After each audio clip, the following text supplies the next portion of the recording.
Guys, welcome back to coverage of the Magic Online Championship here from San Francisco. Marshall Sutcliffe in the booth with Luis Scott Vargas. We've got Randy Buehler in the red zone as well. We're going to be bringing you 4 rounds of standard upcoming here. Let's take a look at how we got here, though. Let's take a look at the tournament schedule.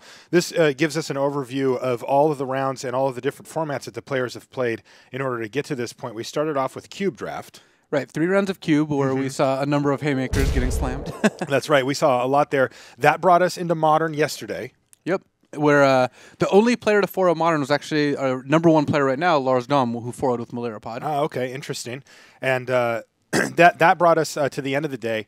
Saturday, this morning, Born of the Gods, Theros booster draft. That just ended. It did. And we've got Lars sitting on the top of the standings. We can go ahead and bring up the standings as well. And that brought us to Lars being on top, Anssi Alkio on the front, second, and then a big brick of people sitting on 6 wins. Lars is 2 wins ahead of everyone but Anssi, he's 1 win ahead of, and Anssi is the only 7-3, so with a whole bunch of 6-4s ready to try to overtake them. Yeah, you can see that list. There's 1, 2, 3, 4, 5 of them there. 1, 2, 3, 4. Yep. Yeah, so there's 5 people sitting on 6-4. This is one of the interesting things that happens when the tournament's only 16 players and you mix formats is that you get a lot of you can play against the same player multiple times and you get playing up and playing down. It's anybody's game right now. Yeah, the record, we're still not clear on the record you need to make top 4 because that depends so much on how everyone does in the tournament. Right. But it could be up to potentially having 5 losses making top 4 here. That is a possibility. Okay, so let's take a look. So what we're playing right now, Luis, is we're going into the standard rounds. Now, there's 4 more rounds. And then we're going to be cutting to the top 4. So standard, from this point in the tournament forward, is going to be what decides who makes it in to the top 4 and who doesn't. So let's take a look at the sets that are currently legal and standard for limited junkies like me who might not be up to speed on it. And then we've also got a metagame breakdown that we're going to be taking a look at as well. So here's the sets that are legal and standard. Return to Ravnica block. There's Gatecrash, Magic 2014, and then Theros Born of the Gods. Yeah, we're only Journey into Nyx away from it being the big standard again. At the end of every year, you have the biggest standard where the most number of sets are legal. Back before the next set releases, then you're back down to a slightly smaller format. That's right. Now, if we're only 1 away from being the biggest possible, usually the bigger the format, the more powerful the decks. Is that right?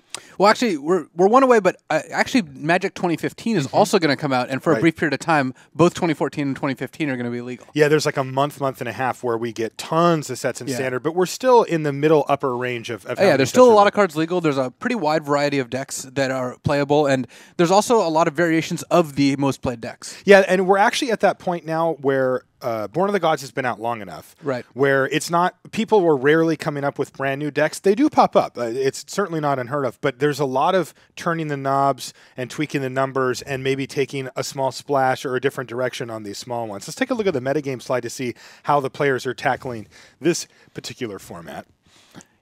Yeah, so we have Black Devotion at the biggest chunk of the field with 5, and I like that we've combined it so it's 3 mono black, 1 that has a slight blue splash for actually Ashiok, Nightmare Weaver. Oh, really? And then one that has red, which is similar to a list that actually Eric Froelich top 16 Grand Prix Cincinnati with last week. Right. Where you're playing like Slaughter Game, Sire of Insanity, Rakdos Return. We've got a couple different Sphinx Revelation decks, and then we've got slightly smaller numbers of the rest of the decks. All right, so we're gonna take a look at those now. Who do we have lined up here? We have Anssi versus Lars. Yeah, we have Anssi versus Lars. All right, so they're ready to go. So let's head down to the feature match area right now for Anssi Alkio versus Lars Dam.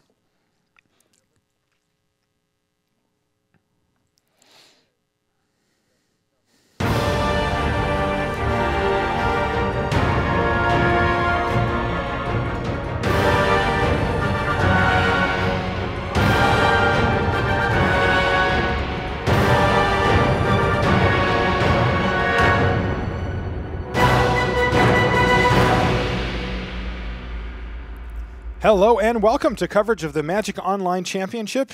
We're in San Francisco. Marshall Sutcliffe in the booth with Luis Scott Vargas. We have Randy Buehler over in the red zone ready to bring you replays and action as well as we proceed through this standard portion of the tournament. We have 4 rounds to go, Luis. And then we're going to be cutting to a top 4. We're not going to be playing that until tomorrow on Sunday, but this is the home stretch for these players. And from here on out, these are the decks they're going to be using. Standard's going to determine who the top 4 is. Then they're going to play those decks in the top 4. Right. So here we have Anssi Alkio on the right-hand side. There's Lars Dam on the left. Now, these are the top 2 seeded players currently in the tournament. Lars all by himself. Yeah, Lars is ahead of Anssi by 1 win at 8-2, whereas Ansi's are 6-3, 7-2 versus Ansi's 6-3, with the rest of the players further behind. So we've got a pretty interesting matchup here. We've got Anssi Alkio playing the Dredge deck that Ari Lax actually just top 16 all within Cincinnati as well.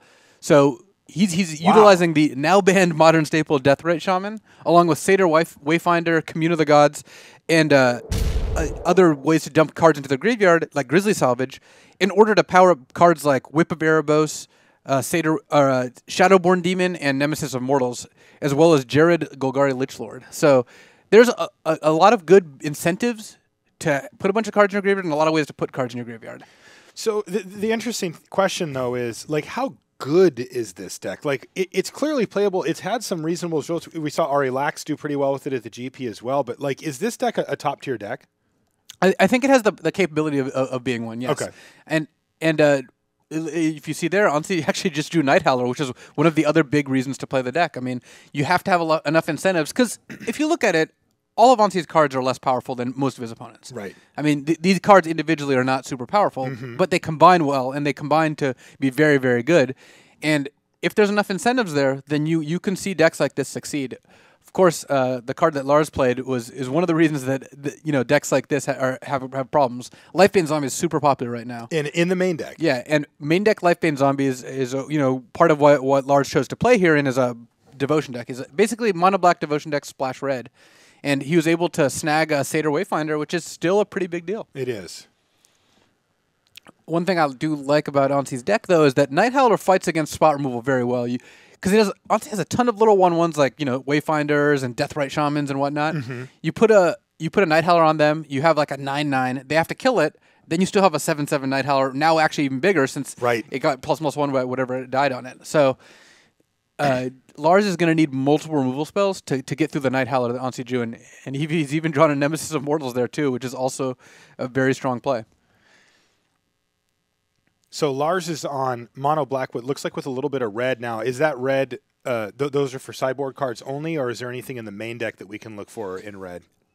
The only main deck red card right now is Sire of Insanity, which is a nice one. I need an explanation on that. I guess he expected a lot of Sphinx of Revelation decks. That's where it's at its best. And if you played against a Revelation deck, especially if they've tapped out for something, and then the game just ends. So interesting. Lars offers a trade with Lifebane Zombie for the Deathrite Shaman, and it looks like Ansi's going to accept that. I think as Lars, you have to be happy with that. Deathrite Shaman, represents a significant life swing every turn and adds mana. So getting rid of that seems like a pretty good play. So your theory is that Lars purposely put that Sire of Insanity in his main deck? Well, he did say he was stretched on time there.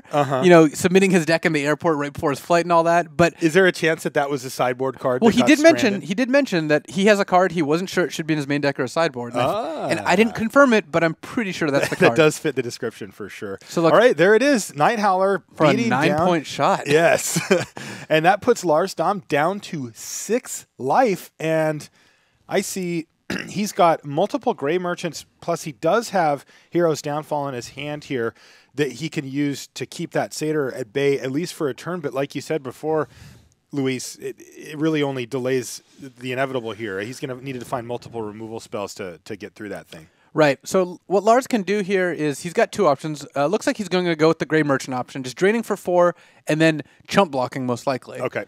But yes, if he Heroes Downfalls, the Wayfinder dies, Night Howler still sits there, and it can actually attack the next turn. But if you wait till the Wayfinder attacks, then you at least get to avoid a turn of attacks. But it's kind of insane. I mean, you're burning premium removal spells just to fog 1 attack here. And Lars here can take a big risk. He can not block and hope that Anssi doesn't have it. Anssi does. He has the Grizzly Salvage. Wow. So if Anssi reveals even 1 creature, then this is lethal. There's a Lotleth Troll, and Anssi Alkio wins just like that. Yeah, in a flash. Look at Anssi. That's the look of shock and awe on Anssi. You have to. There's a filter you have to put on to see it, but it's there. Yeah. So yeah, that was a quick and brutal match game, and I think that Lars not blocking there is actually reasonable. I mean, obviously he did just die, which is unfortunate, but if Anssi doesn't have Grizzly Salvage, it's so much better to take it, go to 1, and then play Gray Merchant for 6 the next turn. Losing the two devotion is a big deal, and I think taking a risk, especially when you're in a kind of tough spot, is worth it. Okay. Anssi told me I was talking to him, just chatting with him before I did an interview with him. He told me that there's his favorite format. He said, I asked him, what's your favorite format? He said, of the ones we're playing here or in general? And I said, well, in general. And he said, 100-card singleton. You know, I used to play that format. Did you? It is a lot of fun, yeah. I mean, there's a lot of different rule sets and whatnot you can do, but I used to with play the point system. I used to play it back on Magic Online when it was there, and I actually had a 5-color aggro deck that I love playing. I mean, just 100-card singleton is good times. Yeah, so Anssi goes deep. There's no doubt about it. Also, remember, Anssi Alkio recently top 4'd the last Pro Tour. He did, yes. Playing Splinter Twin, and then actually switching to Splinter Twin, but a different build for this tournament. Yeah, he switched over to the one that Patrick Dickmann made popular, the Tarmo Twin. Right, build, he added Tarmogoyfs and Scavenging Oozes mostly. Yeah. So, sideboard. What are we looking at? Well, one advantage for Anssi is that he's playing a graveyard-based deck. In a lot of formats, you know, your opponent's going to side in Relic of Progenitus, that sort of thing. Scavenging Ooze maybe, but in Standard, the Dredge deck is not quite popular enough to where people are specifically sideboarding against it. So it gets kind of free reign. I mean, if you look at what Lars could bring in, he can't really bring in anything that affects the graveyard except Slaughter Games. But Slaughter Games, this is not the matchup for that. Right. So I would mostly imagine that Lars is looking to bring in more Lifebane Zombies, potentially a Doomblade. He's got Pack Rats in his sideboard, maybe more evidence that he wasn't sure where to shuffle the numbers. Yeah, I saw that there was 2 in the main. 2 main, 2 board, which sounds perfect, actually. Yeah. 50-50 split. Yeah. But on the other hand, Anssi is not bringing in a ton of stuff either. I mean, Anssi can bring in Scavenging Ooze, he can bring in Shadowborn Demon, but he can bring in more whips. Whip of Erebos actually looks pretty good in that it helps him stabilize against removal spells. Yeah, I mean, like, are we looking, is this game, is this next game, or sideboarded games in this matchup, are we looking for long games here? Like, is this going to be one of those sort of drawn-out, grindy affairs where, you know, Underworld Connections is a big issue, or are we looking for Anssi to make an early move and put a lot of pressure? Well, Ansi's deck is actually not that fast. I mean, he killed about as quickly as he could, which was turn 4 Bestow Night Howler. Yeah. In turn 5 attack. And that was fast, but in general, I don't think that the Dredge deck is going to try to win, you know, really, really early. Can it grind? It actually can. Jared, Golgari Lichlord, comes back from the graveyard over and over again, if you have enough lands.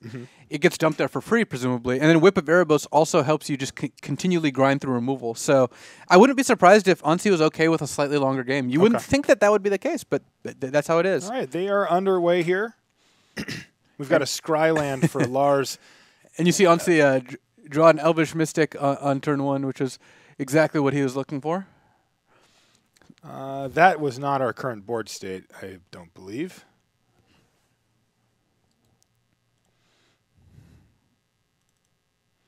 So the turn 1 Elvish Mystic's pretty crucial, and it looks like Lars is choosing not to trade a Pack Rat for it, which makes sense.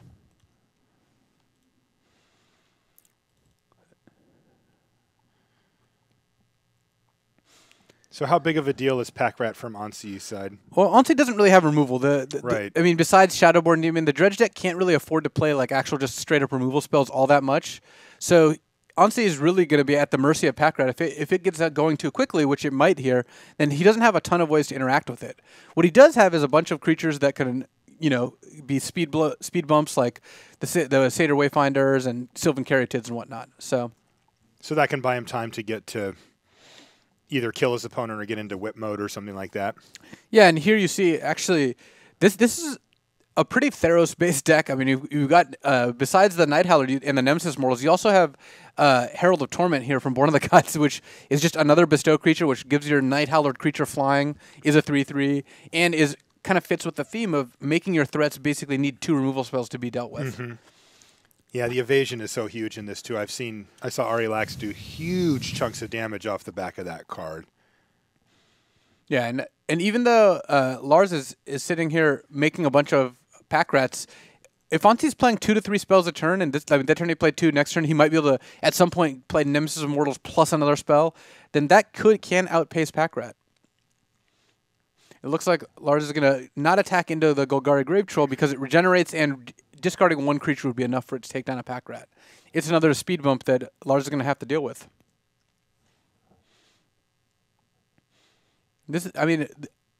Ansi's deck is displaying itself quite nicely here. I mean, he does want another Dredge enabler. It would be really nice to hit Grizzly Salvage or Commune with the Gods or something like that. But even if he doesn't, he can just still start casting a Nemesis or start bestowing Heralds of Torment. Pack Rat is a big enough threat that Anssi doesn't have forever, but he's got another turn or two before things will really get going.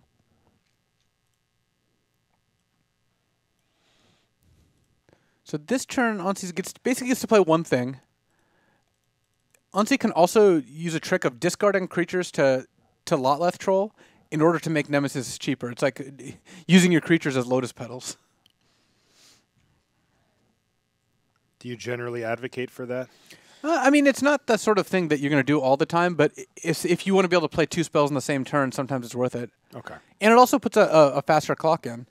Lotleth Troll is one of the hardest cards to play in this deck, just because knowing when you should just pitch a creature to do extra damage, just start things off, is kind of tough.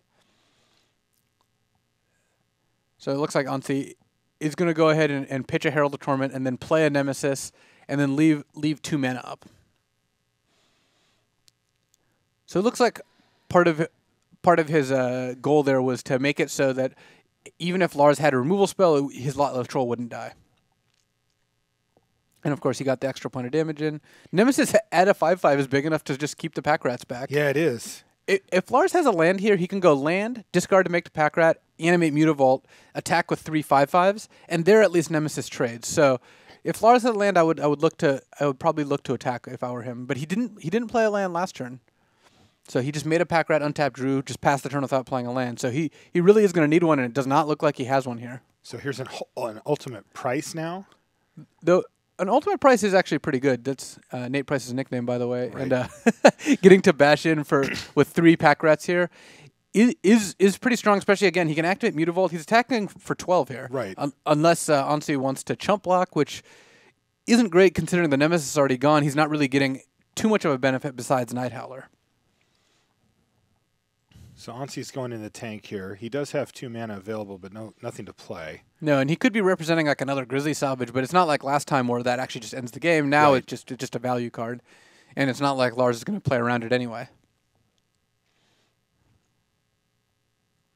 So Anssi has Night Howler and Herald of Torment ready. He doesn't have enough black to cast or bestow both next turn, and at 2 black, he's not going to be able to do them both, even if he draws a land. So, getting hit for 8 here is pretty big. So Lars does activate his Mutavault. Yeah, it's free. Yeah. Anssi draws his second natural black mana source here, and it looks like he's got a Night Howler lined up. Yeah. I mean, I can't see exactly how many. He's got 1. He's got right now 2, 4 creatures 3, in his graveyard. Yeah, 4 creatures. So he could make like a 7 toughness Sylvan Carry Tit if he really wants to. But it looks like he's just going to make a giant Lotleth Troll, and he can smash for up to 10 damage here. He's just hitting for 9, not attacking with the elf. But so his game plan here is to fire off that Herald of Torment next turn? I mean, at this point, if Lars doesn't have a removal spell, and it can't be ultimate price, it has to be that Hero's Downfall. Lars has to keep mana up for it, or next turn a Herald of Torment is going to end the game. And interestingly here, Ansi's going to, he's going to have a lot of information going into the next turn if Lars just leaves up all of his mana. Yeah, if Lars doesn't make a Pack Rat here. Yeah. But the good thing for Anssi is that given that Lars attacked with everything, Anssi might not have to bestow before attacking. He could just attack. Okay. And if Lars makes a rat, then Anssi can just go ahead and attack and trample over it. So Lars would have to use the Hero's Downfall. Ansi's choosing to double chump here. He didn't have to do that. He could have actually taken one hit or a hit from 2 of the rats there. So there we go. We see Lars passes the turn back with all of his mana available, no activated Mutavault, no Pack Rat made. And so now Anssi Alkio has to try to decipher. I mean, does he have any other play here? Well, I think he has to attack. He doesn't have to bestow first, so Lars is just going to cast Hero's Downfall, but then Anssi has 3 rats attacking at 4/4. Anssi can block one of them, and he can take 8. But the Night Howler falls off the Lotleth Troll if he doesn't regenerate, which he did not. Right. So this is going to give him basically a potentially lethal crack back here. What Lars can do is attack with all the rats. Yes. He can force a chump block by Herald. Yes. Night Howler eats a rat, but then the other rat dies to the Herald of Torment eventually if Lars doesn't have another land. Right. So and he doesn't. He's got Thoughtseize, Desecration Demon ×2, and a zombie. Yeah, so Lars can just pass the turn. Anssi takes one off Herald. Anssi doesn't have any cards in hand. He doesn't really have anything immediately going on, and he doesn't have Jared in his graveyard. So unless he draws something, Lars is making a rat a turn. Night Howler kills a rat whether it attacks or not, but this is still going all right for Lars. You can even just assume none of the cards in his hand do anything. Right. If he attacks with 3/4/4 rats, I don't think it works out well because he loses one to the Herald of Torment, essentially. And then Anssi just goes to 3. So I think what Lars just wants to do is just pass the turn here. So what are the draws here that Anssi can pick up that can maybe... Whip of Erebos would be just an absurd draw. Okay, he finds Nemesis Immortals here. Nemesis is really not bad because Nemesis can be cast for free, essentially, for 2 mana, and Anssi can look at monstrosing it next turn as well, or the same turn as well. So Ansi's going to make the lethal attack here with the Night Howler, forcing a chump block, and one pack rat is going to get abyssed, as we say. He's just going to keep attacking him over and over. Yeah, after the Legends cards, the Abyss, it's a right. sweet card. So Anssi drawing that Nemesis was perfect. I mean, Anssi really just needed to draw a creature, and he did. So, and it happened to be a creature that can also eat a rat. So even though pack rat can multiply this next turn, Anssi still can't quite, or Lars still can't quite kill Anssi here. And interesting, I think Anssi, by playing that land, actually can monstrous his Nemesis now, which is why he was thinking about, well, do I play it or not? Yeah, I think he actually had enough to monstrous it regardless. Did he 1, 2, 3, He just needed 4? The second green mana. So Lars can attack with rat. Actually, the Mutavault activation. Actually, no. The Mutavault activation is actually enough. Now that I look at it, is it lethal? Well, the Herald of Torment pinged Anssi for one last turn. Ah, right. So whether Anssi attacked or not actually didn't matter there. Okay. Because the Night Howler still would have eaten a rat one way or the other. All right. So Lars Dam wins the second game here. As pack rat does the trick. I mean, Lars cast an Ultimate Price and a pack rat. Those were the spells he cast. And I mean, that's the tough part about playing a deck like the one that Ansi's playing here, right? Is that all of the slots are dedicated towards making the synergy plays that the deck needs to be good at all, right? You don't have room to just throw in Ultimate Prices and a bunch of random removal spells, even though you're playing black, which has access to some pretty premium removal. Yeah, like I mentioned before, the Dredge deck doesn't work if you don't have enough of the mix of enablers and cards that care about the graveyard. Cards like Ultimate Price, Doomblade just don't really fit with that well within that paradigm. Right. So he loses to a pack rat, basically. Yeah, I mean, Lars had the turn 2 pack rat on the play, and it was enough to outrace Anssi, even though Ansi's deck was doing what it meant to do. It was casting early Nemesis, giant Night Howlers, big Lotleth Trolls. Oh, so I suppose Lars actually cast Hero's Downfall that game to stop the Lotleth Troll as well. I do like how much that Ansi's deck shows off like Bestow, just because Bestow's a fun mechanic to play with, and it's actually very good in this deck. It is. There aren't very many decks that can really utilize it, but the Herald of Torment decks are the ones that can. Also quite good against sweeper effects. You see that? You get Supreme Verdicted against Esper, and then you end up with a 9/9 Night Howler in play. Yeah, and maybe even a Herald of Torment. Yeah, so Anssi again leading off with Elvish Mystic, which is the thing he wants to do the most. Because Lars, I mean, one of the drawbacks of the Black Devotion deck is it gets to cast one spell per turn. I mean, it does not start casting multiple spells till much later in the game. Right. And if Anssi can get on the board quickly, Lars can play catch-up, but not all that effectively. That's right. Now we see Elvish Mystic here for Anssi, so that's going to help him get out to a quick start. So he's left up. He did not attack. So does that? There's only one card. Is it Grizzly Salvage here that we're... Anssi could have sided in Golgari Charm and give all creatures -1/-1 at the end of Lars' turn. We don't have him on that? No, okay. But I'm going to put him on Grizzly Salvage. I think you're right. Interestingly enough, Lars sided in Pithing Needle here. It can stop Whip of Erebos. The lifelink still happens, but you can't activate Whip of Erebos. Okay. It can stop Jared Lichlord. It can make a Lotleth Troll a little worse. So. So it's not exactly like this silver bullet that it can be against some decks, but it could have some utility. Yeah, there are not generally decks that are so linear that Pithing Needle really shuts them down, but in this case, I think it's a reasonable sideboard plan. All right. So Grizzly Salvage on end step here, and there's 2 Shadowborn Demons, which is somewhat awkward against Lars as he is running. Oh, that was brutal. Demons. What just happened? Bile Blight? Bile Blight took out both of the Elvish Mystics. Wow. I was looking at the graveyard. I saw some mana get tapped, and those Mystics were gone. Now, The good news for Anssi is that they are in a place where he doesn't hate it. Like, he can just play a Night Howler here, and it's pretty big. 1, 2, 3, 4, 5. Yeah, but it looks like what I think actually ends up working a lot better is you play the Herald, next turn you bestow the Night Howler. Absolutely. That's a really good comeback play to get around the pretty devastating Bioblight. The Savage 2 for 1, yeah. Yeah, but Anssi didn't need those elves. He actually kind of didn't. I mean, he's enough mana to do the things he wants to do already, so he's in actually pretty reasonable shape given that his 2 Elvish Mystics got Bioblighted. Mm-hmm.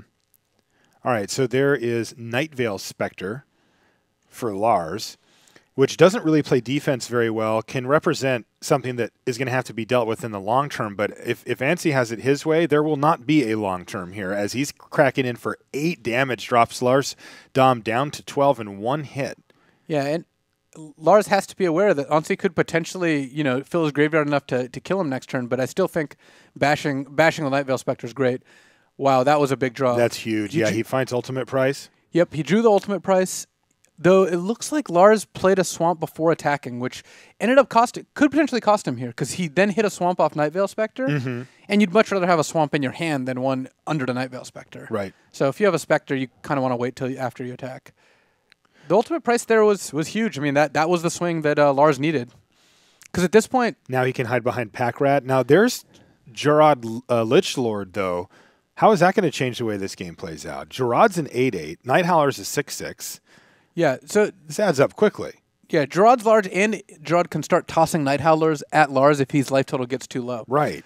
But Lars, on the other hand, has double Grey Merchant. He can smash with the Nightveil Spectre, and then he can play Grey Merchant, drain for 6, go up to 18. Wow. Have creatures to chump with. I mean, he could also Pithing Needle the Gerard if he doesn't want to get things tossed at him. Mm-hmm. So Lars has some answers. I would probably kick it off by attacking with the Night Howler here. Or the Nightveil Spectre, rather. Gerard's got a lot of text. Yes. All of it except for that first part gets blanked. Takes a while to figure it all out. But hit another swamp, which still reasonable. I mean, rather than just making 1 Pack Rat token, I think I like just using Grey Merchant to hit Anssi for 6, because that puts Anssi down to 8.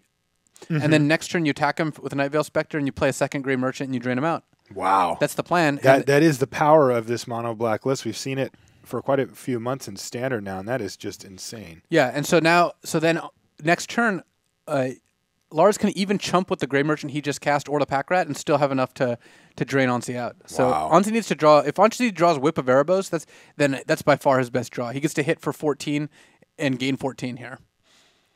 So that's what he's hoping to hit. And he's found Commune with the Gods, which can find him Whip, although it doesn't seem to have... Does he have enough mana to cast it? Yeah, I guess he's got a force in his hand. Yeah, so if that at least gives him a shot to find it. But he could potentially have up to 3 Whip of Erebos in his deck here, since he had 2 in his sideboard, 1 in the main deck. Okay. And it looks like he put a Cedar Wayfinder in his hand, which is not going to do it. I mean, unless Lars lets lethal through for some reason, it looks like Anssi is actually going to fall to 7 and 4, and Lars is going to advance to 9 and 2. At 9 and 2, I think Lars actually is almost a lock. He's approaching lock, especially because he's all by himself. Right. If he loses his last 3, he's 9 and 5.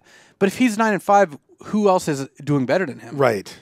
So Lars has to be feeling pretty good. I mean, obviously the game's not exactly over. Lars doesn't know what Anssi could have here, but I think chumping here and taking a little bit of damage is going to be fine. It's not like Anssi can do 12 damage out of nowhere. No, Lars has 18 life to play with here. He's going to throw the Pack Rat token in the way. And take a giant hit and then just play a Grey Merchant. Yeah, Anssi plays his forest, so he knows.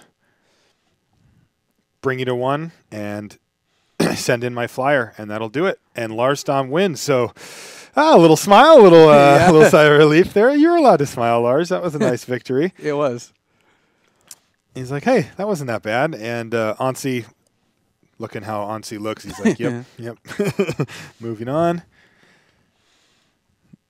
All right, and there we have it. All right, so why don't we? I think Randy's got some action for us over in the red zone. I do. I got multiple matches, some cool replays queued up. This first one, I'm trusting in Nate Price. Nate has not let us wrong. He said, cue this one up. Don't really know anything other than the decks and the players, but it's Bing Luke against Farrand Lee. So it's black-white mid-range against Big Naya. And let's see how this plays out. Cue this up. Don't ask any questions. That was the instruction I got. The price was right last time. Yep. Underworld Connections, Chandra. There's Hero's Downfall, takes out Chandra. Archangel of Thune in the main deck. So I was a pretty big fan of Ferran Lee's list in Modern. I actually like his standard list more because he has 4 Archangels of Thune in his deck. Wow. That sort of outclasses Nightveil Spectre here, doesn't it? Chain to the Rocks takes the Nightveil Spectre completely out of play. Now Mutavault can get in with the Archangel. Mutavault picks up a +1/+1 counter. Nightveil comes out and a Pack Rat, but these creatures are just outclassed by this growing army of Baneslayers. Oh, how about Xenagos? That Satyr looks like he could use a counter too. What do you think? Crazy. And here's Grey Merchant to try to stabilize, but crunch. Archangel of Thune is just going deep here. This is ridiculous. Yeah, there's the dance of how do I block? Bing is down to 3. Bing is drawing down to 2. And yeah, there's the game. Wow. So there is Ferran Lee taking game 1. I can also queue up game 2 of that match. See what happens next.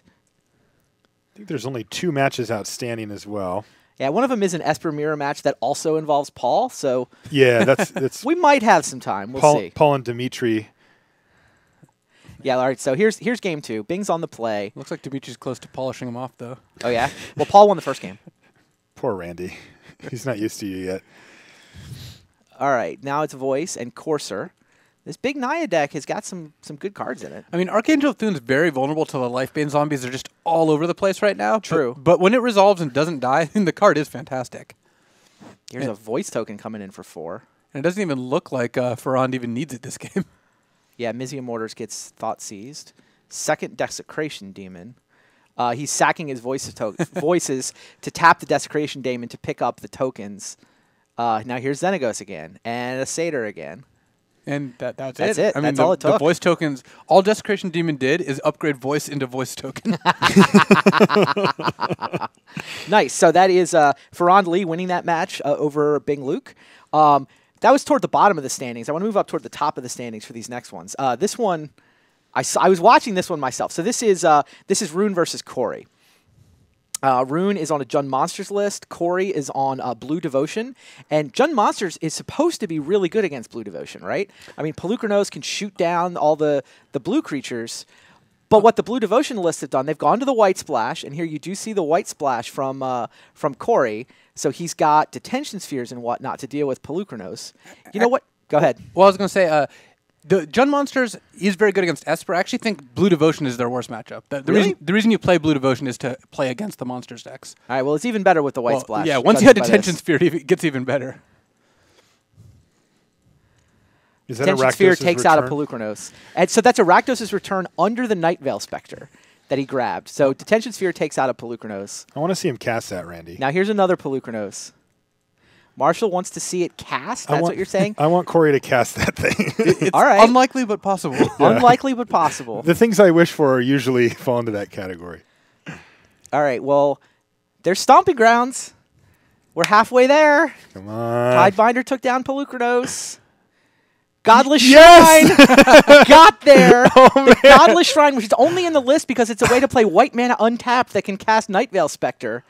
We got there. Rakdos is returned for the kill. That's awesome. Corey Lack kills Rune with Rune's Rakdos is returned. The only thing also wiped out his whole hand. Slightly worse is that he had two power flyers he could have also attacked with. No, he was at 8. He was at 8. Oh, he was at 8. Okay. Yeah, wow. he was at 8. He dealt 4 with the Rakdos' return and dealt the other 4 with the flyers. Yeah, that is great. That was great so that was definitely the kill. So that was game 1. I've got game 2 queued up for you. You can see how this plays out.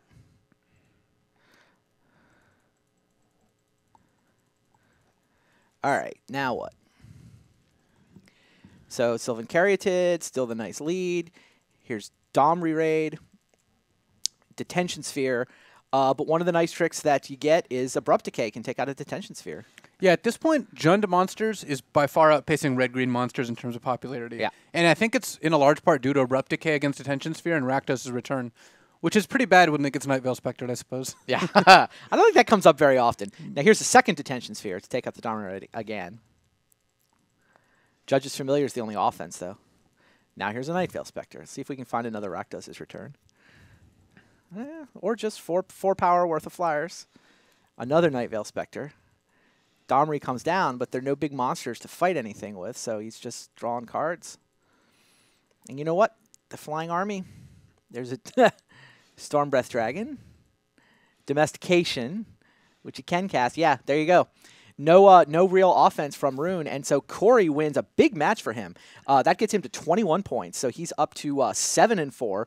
Rune falls to 6-5, and Corey, well in position for this. Those are the replays I had queued up. Right. Yeah, you guys got a live match for us? I do. So why don't we head down right in time for the Marshall Sutcliffe special of a game almost ending as we go. We've got Bruno Diaz versus Andre Strosky here. A lot of Planeswalkers on the battlefield. There's 3 total here. Yeah, and I don't know if you can believe it, but the 2 matches we still have in progress both involved Sphinx of Revelation. Yeah. In a shocking revelation. So we've got Vraska and Xenagos on the top versus Elspeth on the bottom. Now, Elspeth just came down minus. You had to kill Stormbreath Dragon and Pelucranos, it looks like. Yeah, not too bad, but that, of course, means that, well, actually, maybe not. Looks like Mutavault might be able to trade for the Satyr here. Well, Mutavault does trade for Satyr. Uh-huh. It still leaves Vraska ready to destroy Elspeth there. Right. What would be cool is if we saw some assassins come out. That would be kind of sweet. Remember, Vraska only needs to get up to 7, and she's sitting there at 5, so a few turns away. And if you look, Andre's on 0 cards in hand here. He is on 0 cards, and, I mean, if he draws a Revelation, he can immediately draw back up to 4 cards. Mm-hmm. But presumably his Elspeth's going to die. Bruno's got 2 Planeswalkers in play. Bruno still has 2 cards in hand. All right, so Elspeth down. Satyr does the work there, and Bruno with 1 card in hand. He looks like he's going to be playing out both. So Elvish Mystic, and here's a Corsair Crew Fix as well. And let the value train roll here. So that was a big hit. Yes. At this point, keeping Whip of Erebos seems pretty nice since it's basically just a recursive threat. Vraska's threatening to go ultimate. Xenagos is going off. Andres is going to need not only to draw Sphinx's Revelation, but to draw 4 good cards off the Revelation. So that doesn't sound like that much to ask. I guess he didn't trade the Mutavault all the way, so I guess he gets to draw 5, but he just passed without doing anything. So I think this is going to be tough. He's at 17 life. He's got a bit of a cushion here. Here's Whip of Erebos. What can he get back? The Stormbreath Dragon or Pelucranos? Yeah, either of those just chunk for a bunch of damage. I would imagine that Vraska is going to be very close to ultimating here. It's actually going up to 7 this turn. It is. And then Xenagos is going to keep making Satyrs. So yeah, this is getting out of hand pretty quickly. And Xenagos adding pressure to the board in the form of Satyr tokens that have haste is going to help out Vraska, even if Andre does draw a Wrath effect or something to sweep the board. He must play that, and Vraska's going to get to ultimate. What we want to see here is Andre to cast Fated Retribution. Oh, my goodness. Okay, that was not a Fated Retribution. He has no cards in hand. He played his land. Oh, he played his land, so yeah. So he's taking 7 here or 6 here. Drops down to 11. Pelucranos gets exiled, so here's a draw step.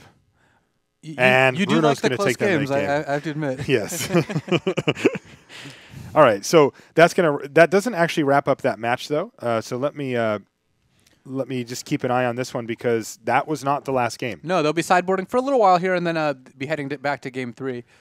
So. Yeah, this is the last one left in the round as well. Yeah, that was a fast match. We saw a very fast. I mean, it was 3 games, but it was still 3 fast games with Lars versus Anssi. By the time they were done, there was only 2 other matches playing. Yeah, when I brought it up, I looked at Luis and I'm like, wait a minute, there's only 2 left here, and of course that was one of them, and now that is actually the only one left. Looks like a bit of a Planeswalker fight here. Yeah, it's a little more Planeswalker heavy on the monster side. Yeah. Because they have to fight against Supreme Verdict and Sphinx's Revelation. But yeah, they're between Jace, Elspeth, Xenagos, and Domri, there's Planeswalkers everywhere. And also, we saw Vraska. Chandra could be hanging out there too. I mean, there's a lot of good Planeswalker options. Right. So how does this matchup normally play out post-board? What should we be looking for as these players get back into their final game here? Which it looks like is starting. Yes. The biggest difference is that the Jund Monsters deck gets to get better. I mean, okay. The blue-white decks are, they don't improve as much because they're so good game 1 against almost everything. But Jund Monsters gets to side in Slaughter Games, Rakdos' Return, like some combination of those cards. Siren of Insanity is a card that some of them end up playing. And so as a blue-white player, I'm a lot more comfortable in game 1 when there are fewer of these cards running around. All right, well, this is a game 3 here. Andre won game 1.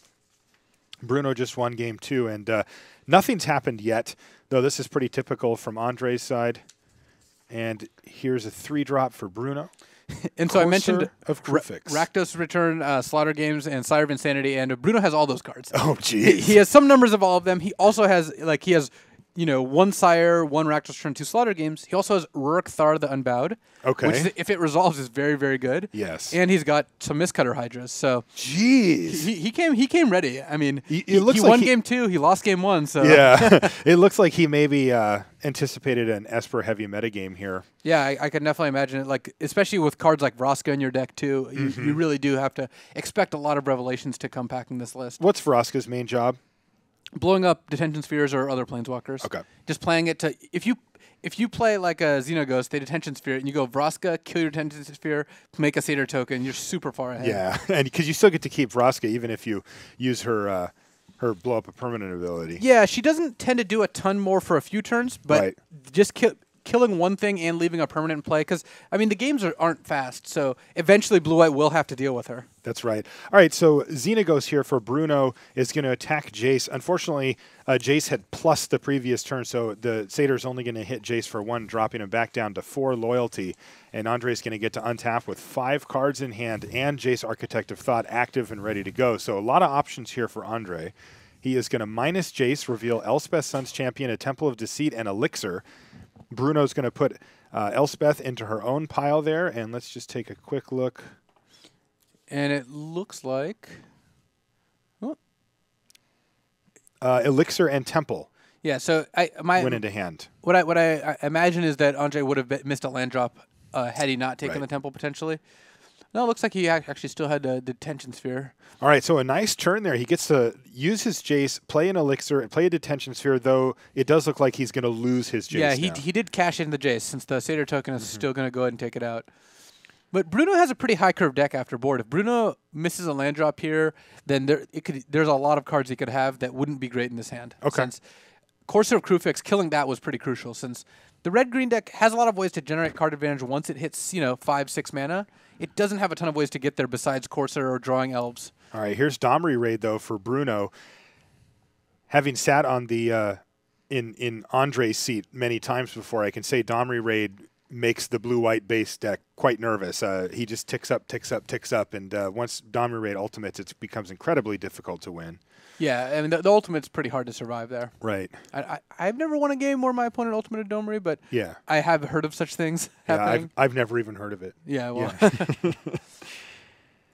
And Elixir, even though Elixir is a fine kill condition, I think it's not quite as active as Aetherling. So Aetherling wouldn't even be close to coming out yet, but at least Aetherling would do something, whereas Elixir gaining 5 is not really that much of a boon here. Why don't you explain briefly how Elixir can be a kill condition? It doesn't look like a particularly aggressive card. You basically want to get it to the point where you can just loop your deck every turn. The way you do that is you Elixir, you cast a Revelation, Sphinx of Revelation for 8 or 9, draw a bunch of cards, you Elixir a turn or 2 later, and you just keep doing that, and you kill them. Usually end up actually winning the game with Elspeth, but the way you kill them is you kill all their threats and then counter all their threats and then just draw your whole deck every turn. So it's a slightly slower process, whereas Aetherling, you just cast and attack them. Right. But slightly slower process, yeah.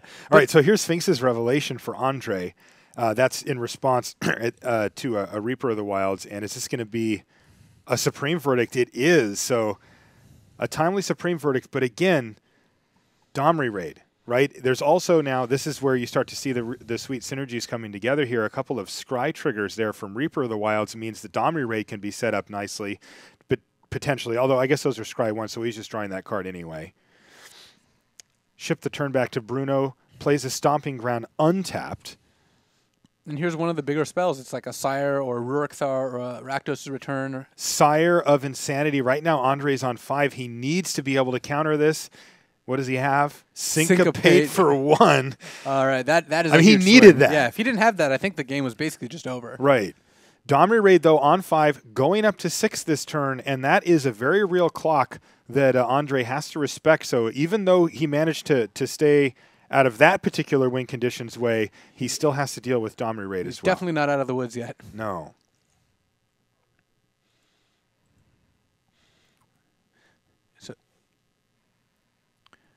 So at this point, Andre's best play is to just slam something proactive like Elspeth or Detention Sphere, just because that Domery is gonna go off pretty soon. All right, here's a Detention Sphere. All right, so Andre Strosky has now fully stabilized the board. He's up against a bunch of lands and 2 cards in hand. It's going to be 3 in a second here, but with 3 cards in hand for Andre and a bunch of lands, he's also got the Elixir sitting there. This is where he holds his breath. You know, a big unanswered play from Bruno here can swing it firmly back in Bruno's favor, but if he doesn't have, if he goes Courser or something, that isn't immediate, then Andre knows he's going to get a few draw steps to try to find another Sphinx's Revelation. Yeah, at this point, now that Bruno's hit his 6 mana, he's going to be dropping Haymakers every turn. Here's another one. Rurik Thar the Unbowed goes on the stack, and it resolves. Now, Andre is at 19, so he can afford to actually play a kill spell to get rid of it. It's painful, but I think you can do it. Now, if he doesn't have one, though, Rurik Thar hits for 6 as well, and that's going to take care of things quite quickly. So Andre could actually take a hit, then play a Revelation for 5, which is just net -1. Mm-hmm. And that wouldn't be terrible, but he's still got to be unhappy because, once you have Rurik Thar in play, things get very painful. That's right, and here we go. He's going to take 6 for playing his Detention Sphere, but it will take care of Rurik Thar. And one thing to notice is that Bruno's list doesn't have any Abrupt Decays. So he doesn't have a ton of ways to get rid of Detention Sphere. It looks like he just has the Vraska and 2 Golgari Charms, which he sided in. Okay. I assume he sided them in because they're quite strong for this matchup. So. Here's Pelukrinos. Now, this is not as potent of a threat as the ones that we saw previously. No, at this point, Andre can actually just easily afford to just take a hit off Pelukrinos, and then if he's got a Revelation, this is the kind of game that the blue-white deck is meant to win. That's right. He plays a Temple, ships a turn back. And if Bruno had a Rakdos return, I think he would have cast it. If he had a Mistcutter Hydra, that would have come out too. But he does have looks like a Golgari Charm. Unfortunately for Bruno, that is still counterable. Abrupt Decay would be uncounterable, whereas Dissolve can actually stop this. Right. Or it's going to be negate this time. And it's funny boarding a negate against a deck full of monsters. Yes. Even called monsters. But they have so many spells post boards. It hits all the Planeswalkers. It hits Rakdos' return. It hits Golgari Charm. You can target Slaughter Games, though I wouldn't recommend it. All right, so Pelukrinos gets in there, and it looks like Bruno decided not to Monstrous. Yeah, and instead he just had the pretty sick follow-up of double Elvish Mystic. Yeah, the turn 12. Double Mystic draw. So all right, there's Bruno. You can see him. He is an intense guy. Yeah. I've been talking to him, and every time he wins, he claps, and he's real excited. Well, if Andre has a Sphinx's Revelation in response to the Slaughter Games, there may not be a clap here. If it just resolves, though. Uh-oh, mana is being tapped. That's a lot of it. Yeah, so this is tough. There was a clap, but Bruno does not look happy. It was a frustrated clap. Bruno's an emotional player. At this point, he wears his emotion on his sleeve. I mean, the reason to play Slaughter Games is to name Revelation, but once Andre Revelationed up to 7 cards, it's just not as effective. You're going to hit maybe a card or something, but Andre's going to have a handful of threats, and so many of them deal with this board. So does he actually still chooses Sphinx's Revelation? He wants to get rid of the rest of them. Yeah, I think that's reasonable. There's no one other card that is that impactful, and once you've drawn 7, or drawn up to 7 here, the odds that you have another one is not that low. Okay. He's got 3 more in his deck. All right, so all 4 of them are gone. He made sure to get the one out of the graveyard as well. But it looks like there weren't any in Andre's hand because he still has 7 cards. Right. So now he does get to hit for 7 here, but with Andre sitting, we're going to take a look at the revealed cards here, or the game log here, since it could be that. We also have the. You can see it right here. Bruno Diaz says GG's. Now the game isn't actually over yet, except we know. That Bruno knows Andre's hand, and Supreme Verdict into Elspeth is a pretty big swing. It is. There's so few ways for Bruno to top deck out of this here. And it looks like Andre Strosky had just enough Sphinx's Revelation to get him out of this mess. I mean, he had to fight for it, right? I mean, there was a lot of pressure. There was a turn or two where if Bruno had a Rakdos return, then the game would have been over. If Sire of Insanity had resolved, the game would have definitely been over. But at this point, it's looking a little late. There's no one card that Bruno can draw to get out of this. Right. And unlike Andre, he gets to draw 1 card a turn, the honest way. Right. I mean, this game, Bruno had Xenagos. He had Domri Raid. He also played... Yeah, he had all the cards he needed. He had all the sideboard cards too. Yeah, he drew the Slaughter Games a little bit late. Yes. He would have cast it earlier if he had it, and he got his Sire countered. But you can't really ask for that much better of a draw. I mean, he could have had an Elvish Mystic, I suppose. Okay. But Bruno drew most of the cards he wanted. Andre just had all the right answers for him. Right. And here's Soldier Tokens battling, dropping Bruno Diaz down to 12 here. He's already gave the preliminary GGs. He's still playing it out here, though. It does look like Bruno. Yeah, he can't be very hopeful. Elspeth's actually about to go ultimate here. So right. That alone does 21 damage generally. Now, what if she does go ultimate and Bruno has, like, Golgari Charm in his hand? That would be funny. That would actually be pretty close. But if Bruno had Golgari Charm, I've got to imagine he would have used it already. Okay.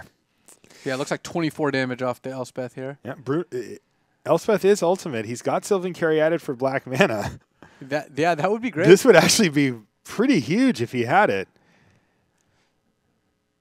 Elspeth ultimate gives everybody +2/+2 and flying, all of his creatures. And of course it's an emblem, so it just stays on the battlefield. That is going to produce lethal damage here off of the 8 soldiers for 24. Now, and it does actually happen here. So this should do it. Unless Bruno sided in some fogs of some kind. And there we have it.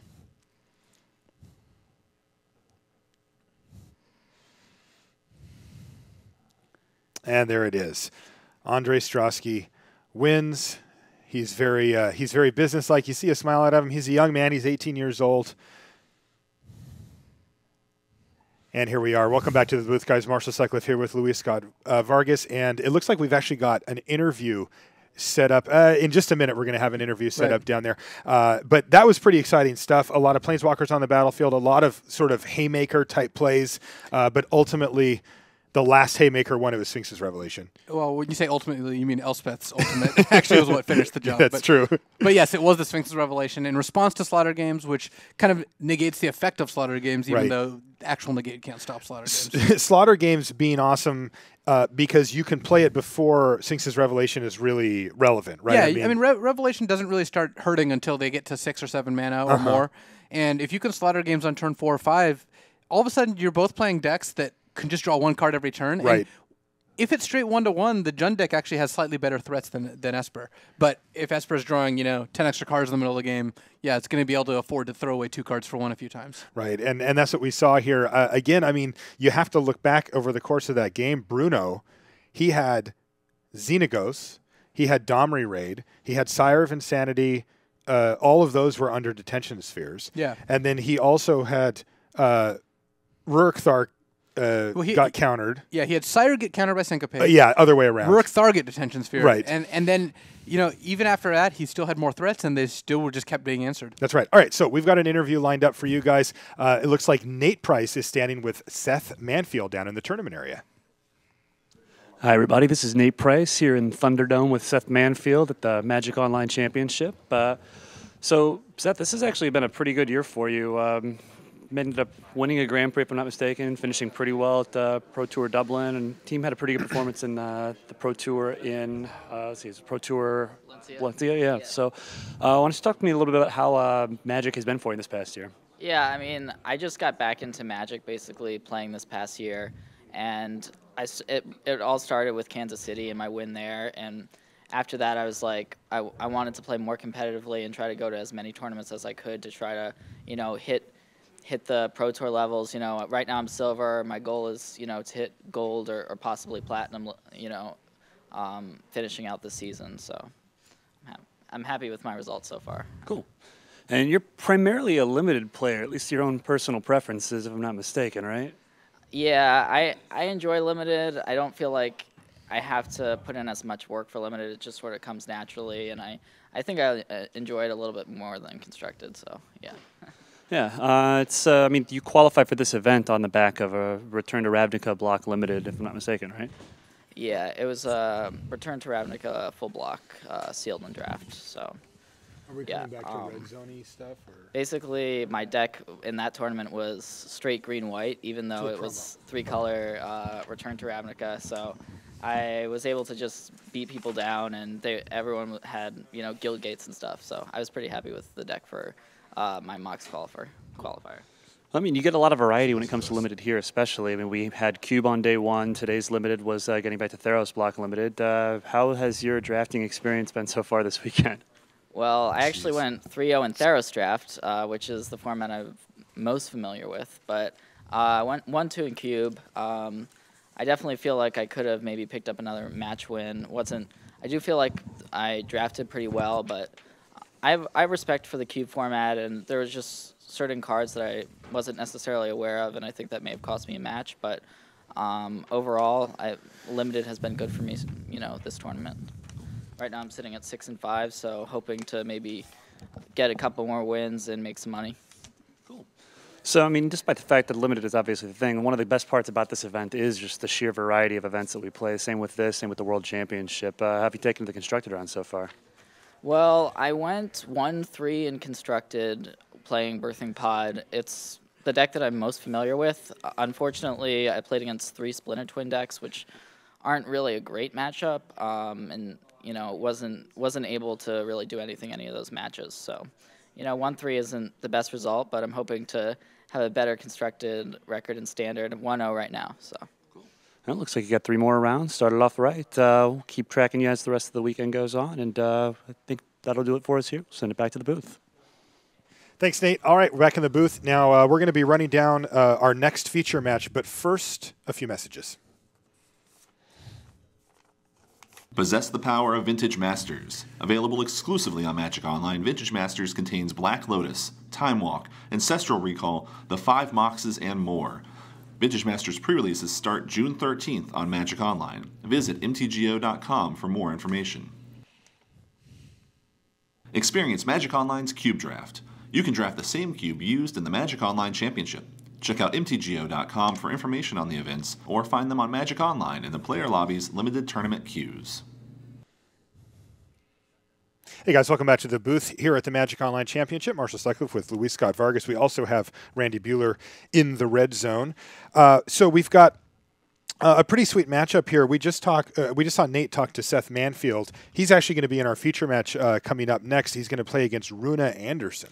Yeah, and actually the last match we saw between Andre and Bruno is going to be the same matchup that we're seeing here. Okay. We've got Seth Manfield on Esper against Jund Monsters. Okay, now I wonder if we can take a look at the standings. I have them in front of me, but maybe if we have a visual, if not, I can just read. There they are. So Lars Dam kind of running away with the thing at this point. He's all off by himself at 9-2. So now everyone except the person who's currently playing against Lars Dam hopes Lars just keeps winning. Right. They all have to kind of assume that he's a lock, so it's better for them if he just beats, leaves a trail of destruction in his wake. Like that pushes more people in the middle section of the tournament live for top 4. Right. Like this match we're about to see is 2 6-5 players playing against each other. They're both hoping that they 3-0, that Lars also 3-0s, and that there's room for some 9 and 5s. Insane. And this is going to get very interesting. Having that many players live for top 4 at this stage of the tournament is, at a GP with 1,500 plus players, the eligible people as we go down the stretch gets narrowed down quite a lot. Here, it's not like that. Yeah, though with 1,500 players, numerically, there's still probably more. Yeah, actually, yeah, the number is higher. You're right. All right, so how does this match up? You said, was it Jund Monsters that he's playing, or was it just Red Green? It's Jund, because okay. Like I said, at this point, Red Green Monsters is barely a thing, because splashing black is just not that hard to do. All right, let's take a look at our player profiles here for our matchup. We've got Seth Manfield and Runa Anderson. Here's Runa here. Primarily a legacy player. That might be an understatement. The way he portrayed himself is like as a legacy specialist. Yeah, he wasn't claiming that he was an utter master of legacy. Just that's all he played. That's what he liked to play the most. He won his Magic Online Championship qualifier for this tournament with Legacy. Which does support that he could be another master of Legacy. That's right. Winning a qualifier is not easy. That's right. And but I remember reading his profile. We asked him a bunch of questions, and he seemed a little bit like he was dreading playing limited, actually, which is weird because most people are like, oh yeah, I just want to draft, yeah, give me more limited rounds. But he's like, no, I want to play as close to Legacy as I can. And actually, Cube, the format where he 3-0'd. Yeah, he's like, I know all these cards, no problem. Now Standard might be closer to Legacy than Standard. Yeah, yeah, it might be tougher for him. Let's take a look at Seth Manfield. Take a look at Seth there.